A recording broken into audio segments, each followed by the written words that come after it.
The city lights blurred through tears Celeste refused to shed. Manhattan stretched below like a glittering graveyard, each window a tombstone marking someone's broken dreams.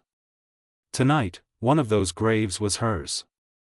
The elevator doors whispered open, revealing a penthouse that looked more like a museum than a home.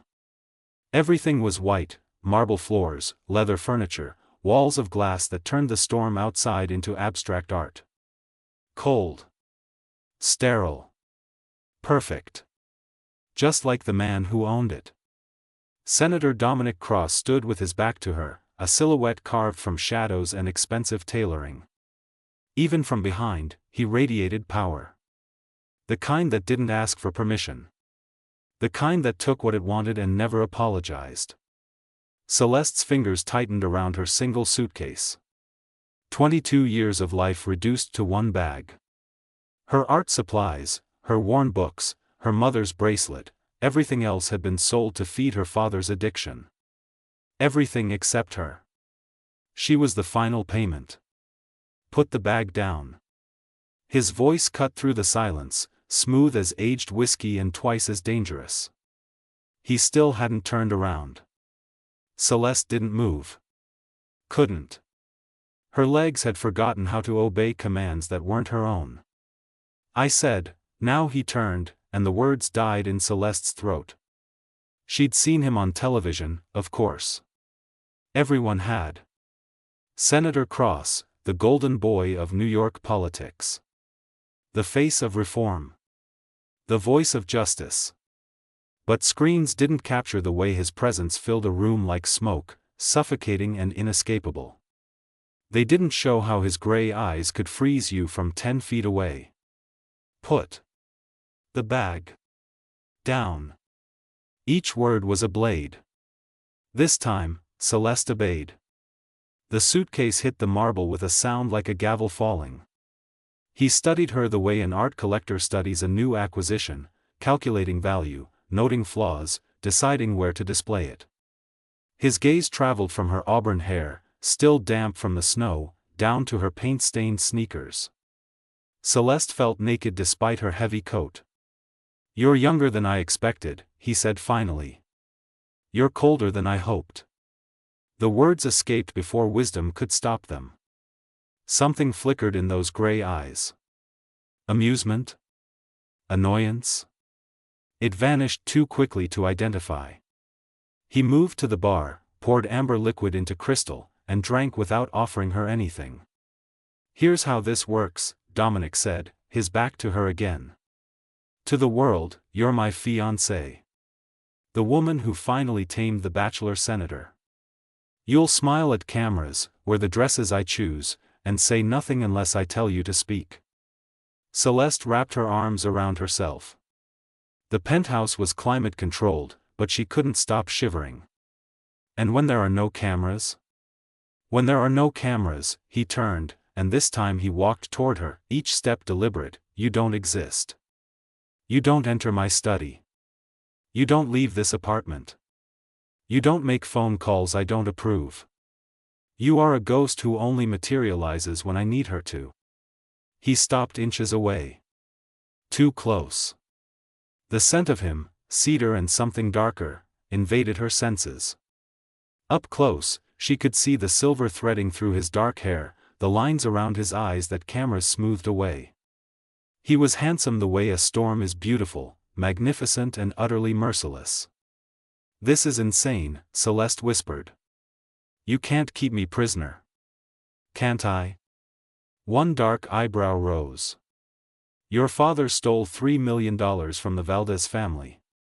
Do you know what they do to thieves, Celeste?" The way he said her name made her stomach drop. "They start with fingers. Then toes. Then they get creative." He tilted his head, watching her face pale. "I bought his debt. All of it. And in exchange, he gave me the only thing of value he had left. I'm not property. There's a contract that says otherwise. Signed by you. Remember?" She did remember. The dim hotel room. Her father's trembling hands. his bloodshot eyes begging her to save him one more time. Just one more time, Celeste. I'll fix this. I swear. More lies in a lifetime of lies.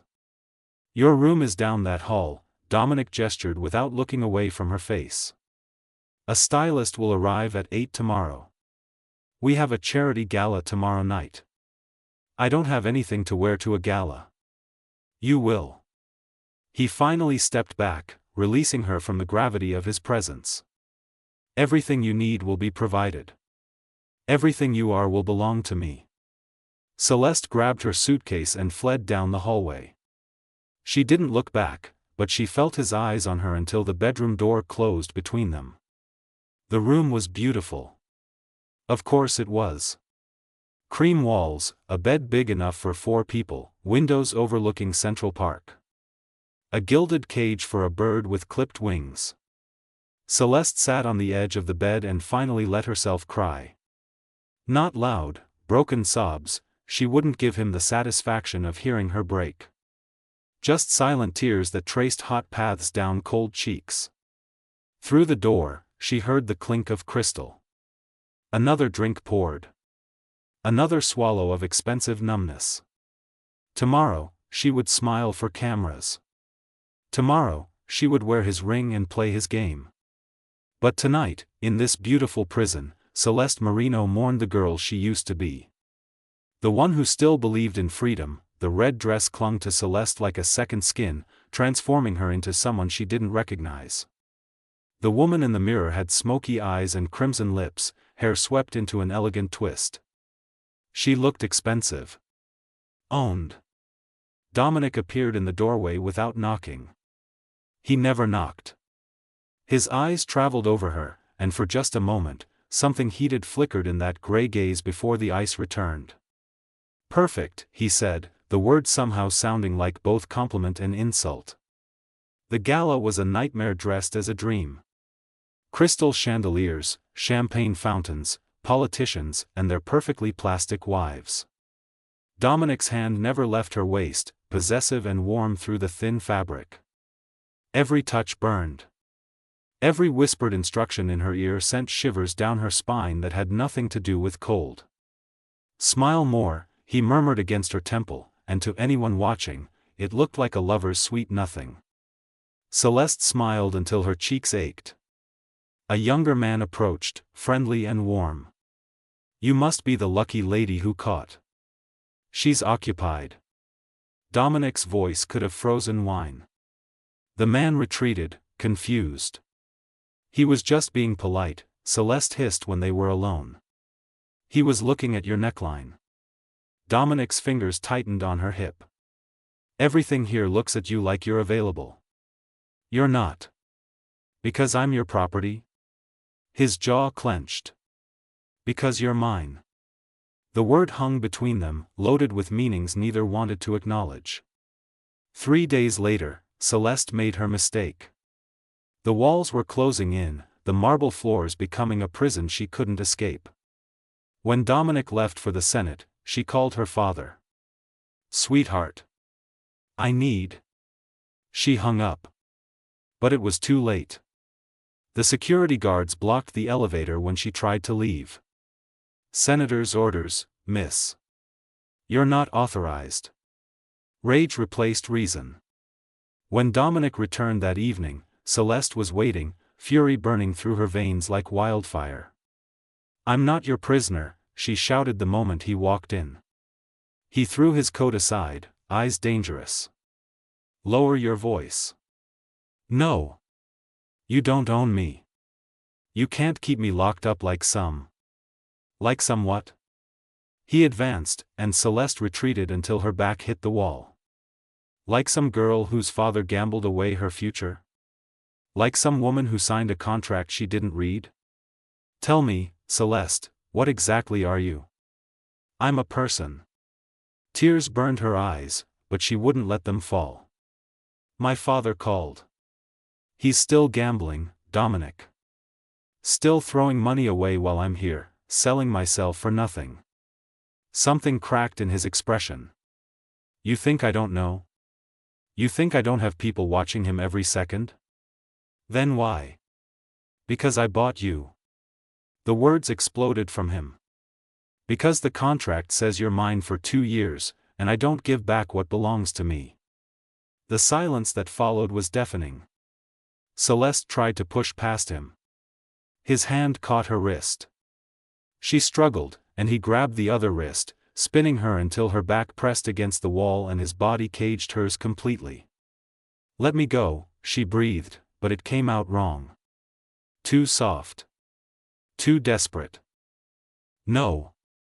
His face was inches from hers, close enough that she could see gold flecks in those gray eyes. Close enough to feel the heat radiating from his skin. You don't get to run from this. From me. I hate you. Good. His voice dropped to gravel. That makes 2 of us. But he didn't move. Neither did she. The air between them crackled with something electric, something dangerous. Celeste's heart hammered against her ribs, and she knew he could feel it. His thumbs brushed the inside of her wrists, finding her racing pulse. Dominic. She didn't know what she was asking for. His eyes dropped to her mouth. Lingered. She watched his control fracture in real time, the way his breathing changed, the way his grip tightened, the way he swayed forward half an inch before catching himself. Then he released her so abruptly she nearly fell. Go to your room. His back was to her, hands braced against the wall where her head had been moments before. Now. Celeste fled. But that night, lying in her enormous bed, she couldn't stop thinking about the heat in his eyes. The way his hands had trembled just slightly before letting her go. The next morning, she found him asleep in his study, still in yesterday's clothes. His face was vulnerable in sleep, younger. And on his desk, an open file with her father's name. Bank statements. Surveillance photos. Medical bills for her mother that Celeste didn't know existed, all marked, paid. He'd been protecting her family. Even from themselves. A sound from the doorway made her turn.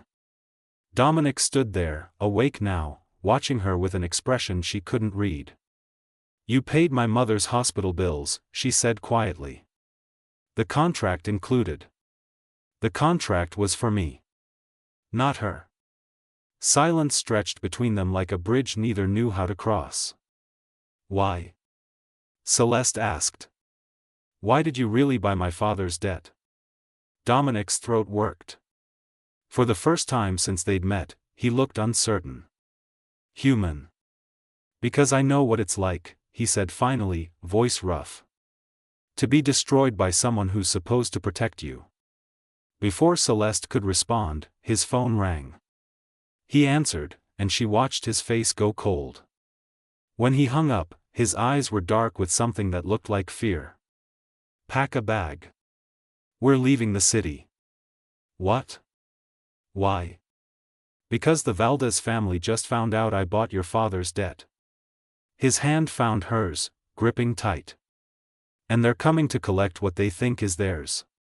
For the first time, Dominic Cross looked at her not like property, but like something precious he was terrified to lose. The safe house was nothing like the penthouse. No marble, no views, just a cabin in upstate wilderness where snow fell like secrets and silence stretched for miles.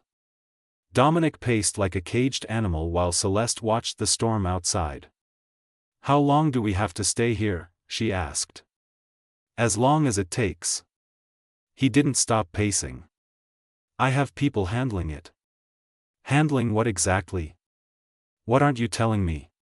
He finally stopped, turning to face her. In the firelight, he looked different. Less senator, more man. The Valdez family doesn't just want money. They want blood.